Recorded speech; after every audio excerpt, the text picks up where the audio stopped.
Tata power मनमुखी कार्य विरुद्ध में चौदार और आखपाख अंचल तेजी थिबा जनसंतोष आहुरी तीव्रतर होईछि। एथर सामना को आसी महिला माने। आज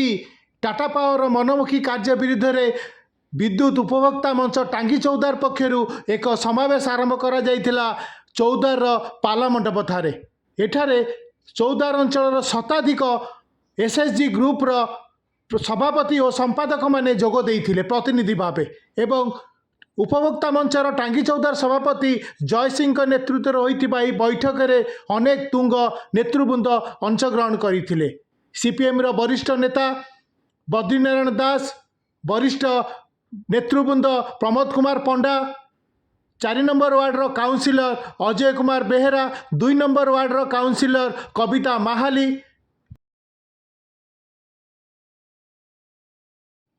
वरिष्ठ सीपीआईएम नेत्री पुष्पा दास, उपभोक्ता मंचर सदस्य मोनालिसा दास, मंचर संपादक विष्णुचरण साहू और युव नेता हरिहर परिडा प्रमुख मंचासीन थिले। एठारे उपस्थित थिबा समस्त महिला एसएचजी गोष्ठीर नेतृवृंद माने टाटा पावर विरुद्ध लड़िया पई शपथ नेइथिले एवं समस्त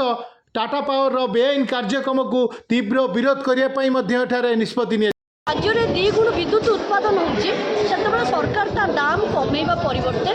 टाटा कंपनी को देकी ता दाम को बहुगुणित कर लोकों पाखर बेआईन भाव में मन इच्छा लक्ष लक्ष टंका जोरीमाना आदाय कर जोरी आमर टाटा विरुद्ध आंदोलन आम पदक्षेप नहीं आम समस्त ये एसएचजी ग्रुप प्रेसिडेंट और सेक्रेटरी एकाठी होचु टाटा विरुद्ध आंदोलन करने ये आंदोलन आम जेपर्यंत टाटा तार अधिक विद्युत काट एवं इलेक्ट्रिक बिल जो आवश्यकता अधिक लोक आदाय करुच्ची ओहरी न जाए पर्यंत आम आंदोलन जारी रखू। पैसा छाड़ कराला कहीं आम साधारण लोक कहीं छाड़ हो पारनी तेणु आमर यहीटा भी गोटे दाबी रही